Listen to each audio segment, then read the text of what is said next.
Welcome to NS TV. నేను రాజీవ్. ముందుగా headlines చూద్దాం. మద్యం తాగడానికి, జల్సాలు చేయడానికి అలవాటు పడిన ఇద్దరు వ్యక్తుల చేతిలో డబ్బులు లేక ఈజీ మనీ కోసం బైక్ దొంగతనాల బాటను ఎంచుకున్నారు. కొంతకాలంగా ఈ చోర వృత్తిని సమర్థవంతంగా కొనసాగిస్తూ జల్సా జీవితం గడుపుతున్నారు. దొంగిలించిన బైకులను మహారాష్ట్రలో అమ్ముకొని బైకులను అమ్మగా వచ్చిన డబ్బుతో లైఫ్ను జాలీగా ఎంజాయ్ చేస్తున్నారు. సీన్ కట్ చేస్తే నవీపేట మండల కేంద్రంలోని కుమార్ గల్లీకి చెందిన పట్లీ అశోక్ అనే వ్యక్తి తన బైక్ దొంగతనం విషయమై పోలీసులకు ఫిర్యాదు చేయడంతో విచారణ మొదలుపెట్టారు.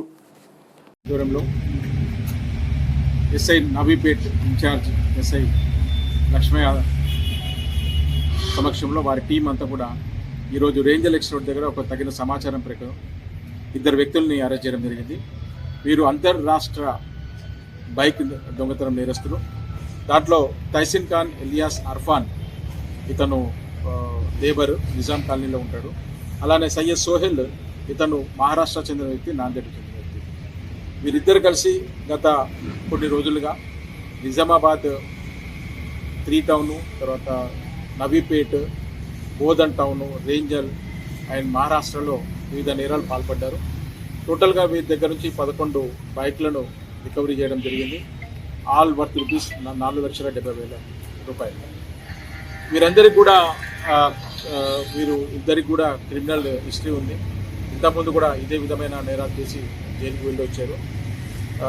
లాస్ట్ 1 వీక్ నుంచి సిఏ నార్త్ రూరల్ ఆధ్వర్యంలోని శ్రీనివాస్ ఆధ్వర్యంలోని టీము చాలా కన్సిస్టెంట్ ఎఫర్ట్ చేశారు.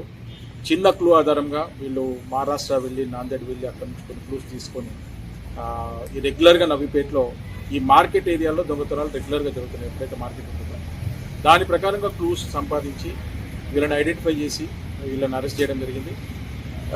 ఇంకా కొంత సమాచారం ఉంది, దాని మీద కూడా వీళ్ళ టీం కంటిన్యూగా వర్కౌట్ చేస్తుంది. వీళ్ళిద్దరిని కూడా ఈరోజు అరెస్ట్ చేసి రేపు రిమైండ్కి తరలించడం జరిగింది.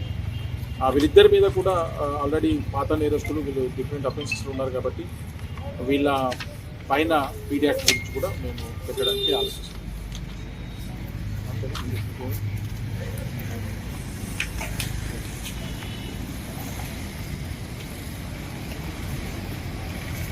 ఓకే బా, థ్యాంక్ యూ.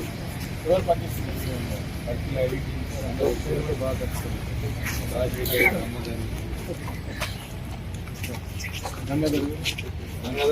మీ వల్ల ఎస్ఐలా? ఓకే.